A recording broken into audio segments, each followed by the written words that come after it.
आपको वक्फ बोर्ड चाहिए? क्यों हमारा बोर्ड नहीं चाहिए? क्यों सनातन बोर्ड नहीं चाहिए?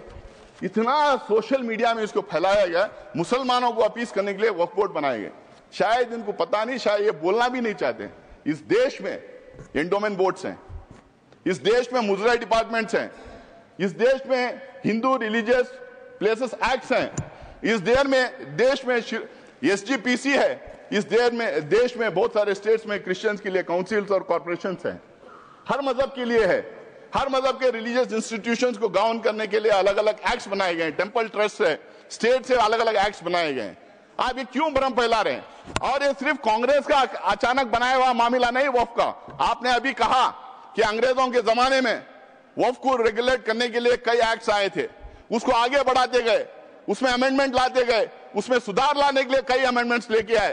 कांग्रेस ने उसको सुधार करने के लिए कई काम किया है। और 1995 में 2013 के एक्ट्स के बारे में ये बार बार जो बोल रहे हैं, वो बिल्कुल वक्फ बोर्ड को स्ट्रेंथन करने के लिए, वक्फ प्रॉपर्टीज को बचाने के लिए, एंक्रोचर्स को हटाने के लिए, उसमें ट्रांसपेरेंसी लाने के लिए हम लोगों ने वो अमेंडमेंट्स लेके लाए थे और इनका पूरा सहयोग और सपोर्ट उसमें था।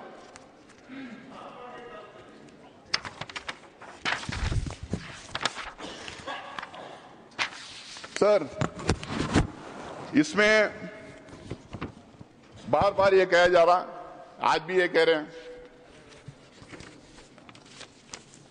कि वक्फ बोर्ड, ये सबसे बड़ा एलिगेशन वक्फ बोर्ड के खिलाफ है सर, और ये सबसे बड़ा मिस इन्फॉर्मेशन फैलाया गया है। आज भी यहां पे बोल रहे थे कि वक्फ बोर्ड कोई भी जमीन को अपनी जमीन डिक्लेयर कर सकती है। क्या हिंदुस्तान में लॉ नहीं है? क्या रेवेन्यू रूल्स नहीं है? क्या प्रॉपर्टी रूल्स नहीं? मतलब कहीं पे भी हम टवल डाल दें और हमारी बना लें? हम ट्रेनों में चलते हैं, ट्रेनों में नमाज पढ़ते हैं, फ्लाइट्स में नमाज पढ़ते हैं, तो नमाज पढ़ ले तो क्या ट्रेन हमारी हो गई? क्या फ्लाइट हमारी हो गई? क्या वक्फ में उसको लिखवा दें? वक्फ को जो पावर दिया था, अगर वक्फ बोर्ड के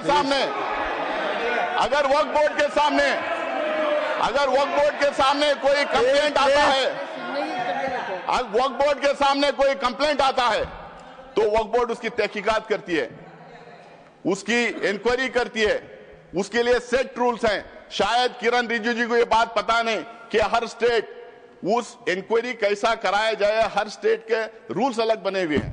मैं वक्फ बोर्ड का मेंबर पिछले 6 साल से हूं सर, कर्नाटका में 6, अब 7वां साल कंप्लीट कर रहा हूं। तो वहां पे ये पूरा इंक्वायरी तो बोले प्लीज। पूरा इंक्वायरी होने के बाद में सर्वे कमिश्नर उसको सर्वे करता है, कलेक्टर उसको चेक करता है, फिर उसके बाद में स्टेट गवर्नमेंट को जाता है, स्टेट गवर्नमेंट उसको वेरीफाई करती है, उसके बाद में वक्फ गेजेट उसके बाद में सरकार उसको गेजेट करती है। उसके बावजूद भी अगर कोई संतुष्ट नहीं है तो ट्राइब्यूनल में जा सकता है। अगर वहां भी कोई अगर वहां भी उसके खिलाफ अगर डिसीजन जजमेंट आता है, अगर वहां पे वो कन्विंस नहीं है तो वो कोर्ट में जा सकता है। आज ये कह रहे हैं कि कोर्ट में रिव्यू नहीं कर सकते, कोर्ट में बिल्कुल रिव्यू कर सकते हैं। अगर कोर्ट में रिव्यू नहीं कर सकते तो हाई कोर्ट में और सुप्रीम कोर्ट में वक्फ के इतने केसेस कैसा हो रहे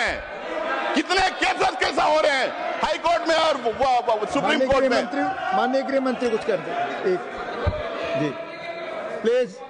मान्यवर, मैं सदस्य को बीच में टोकना नहीं चाहता, शायद वो भोले भाव से गलत इंफॉर्मेशन सदन के सामने रख रहे हैं, तो मैं थोड़ा करेक्ट करना चाहता हूँ। मान्यवर Jairam ji please, chair has given time. क्या कह रहे हैं आप रमेश जी? क्या कह रहे हैं? मैं मान्यवर जी प्लीज मान्यवर, आप बोले। जो डिस्प्यूट है वो इतना ही है कि अगर ट्रिब्यूनल के फैसले से कोई असंतुष्ट है तो ये भूमि का मामला है, इस पर सिविल सूट होना चाहिए। सिविल सूट में अधिकारों के बहुत वाइड रेंज होती है। इन्होंने इस पर अपील का प्रोविजन 2013 के कानून में रखा ही नहीं है, तो रीट के कार्यक्षेत्र में हाईकोर्ट के सामने जाता है। रीट का कार्य क्षेत्र बहुत संकरा होता है, तो जो ट्रिब्यूनल का फैसला होता है वो फाइनल होने के चांसेस 99% हो जाते हैं। जिनकी भूमि है इसका अधिकार जाता रहता है। मान्यवर, एक गलतफहमी फैला रहे हैं। प्लीज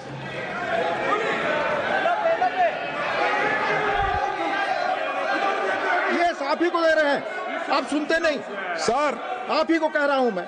सॉरी, अब शुरू की।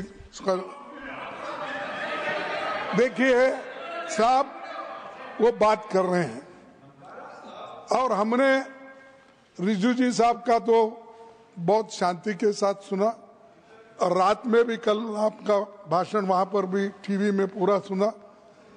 कम से कम वो जो उन्होंने तैयारी करके लाए हैं, उन्होंने भी पढ़ के आए, वो तो कोई ऐसे वैसे बात नहीं कर रहे हैं। इसके ऊपर गंभीरता से अध्ययन करके वो आए हैं। उनका फ्लो बीच में चले जाता, विचार चले जाता। तो इसलिए मैं आपसे कृपा करके विनती करता हूं, उधर के लोगों को टोकना बंद करने के लिए कहो। जो कुछ कहना है वो अपनी बात उत्तर में कहे, मैं यही चाहता हूं। अब उनको कंट्रोल करिए। Doctor Syed Naseer Hussain, please please. Sir, tribunal के बारे में इन्होंने कहा, रिजू जी ने, कि 2 थे, उन्होंने 1 बढ़ा दिया।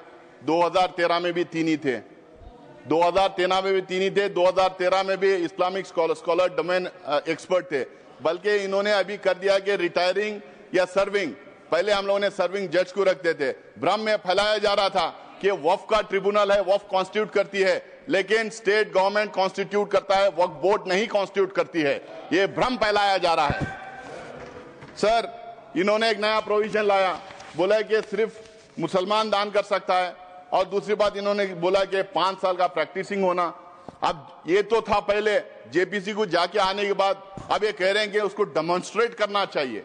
पहले तो प्रधानमंत्री कहते थे कि हम कपड़ों से पहचान लेते हैं, आप कैसा पहचानेंगे, हम कैसा डेमोन्स्ट्रेट करेंगे, कौन से कपड़े पहनना पड़ेगा, मैं टोपी पहन के जाऊं या दाढ़ी लगा के जाऊं, या कोई मेरे घर में सीसीटीवी कैमरा लगा के देखेगा मैं नमाज पढ़ रहा हूं या नहीं पढ़ रहा हूं, मस्जिदों में सीसीटीवी कैमरा लगाएगा, या और कोई तरीका होगा कि 5 साल प्रैक्टिसिंग मुस्लिम है या नहीं पता करने के लिए, या नहीं कोई।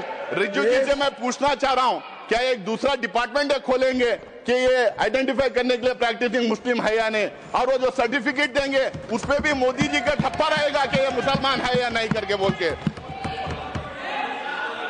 हाँ, मोदी जी की फोटो भी लगा देंगे उस सर्टिफिकेट पे। Sir, Waqf by user, sir Waqf by user की बात, तो सबसे बड़ा मार जो इस बिल में ला रहे हैं वक्फ बाय यूजर, क्यों ये ला रहे हैं सबको पता है। इनकी सारी की सारी जो है निगाह संपत्ति पे है, जमीन पे है, लैंड पे है, धारावी पे में किसको दिया है उन्होंने, करोड़ों के भाव पे किसको दिया।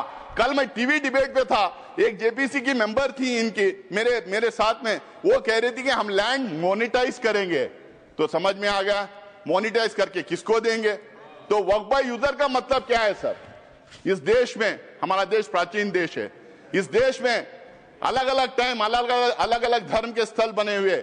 हमारे देश में इतने किंगडम्स थे, राष्ट्रकूटा से लेके मौर्य से लेके चेरास, कदम्बास, विजयनगर एम्पायर, अशोका सम्राट का पता नहीं क्या कितने थे, बादशाहें थे, ब्रिटिश गवर्नमेंट थी। यहाँ पे सिर्फ मस्जिद मंदिर की बात, सिर्फ मस्जिद की बात नहीं सर, इस देश में बहुत खूबसूरत मंदिरें बने, जबरदस्त मोन्यूमेंट्स हैं देखने के लायक, गुरुद्वारास हैं, चर्चेस हैं, मस्जिद हैं। अगर आप 400, 500, 600 साल पुराने इमारतों के कागज पूछेंगे, तांबे में, पीतल में जहां लिखा था, कहां से ढूंढ के लाएंगे। उसका प्रूफ सिर्फ ये है, ये हर समुदाय के लिए सही है कि those properties, those institutions exist even today and they are in long usage. That is the proof of that being in waqf. There is waqf by user, there is temple by user, there is Gurudwara by user, there is church by user, there is Mata by user, there is so many religious institutions by user. किसका किसका proof मांगेंगे। जब हमने बोला तो ये बोले कि हम प्रोस्पेक्टिवली अब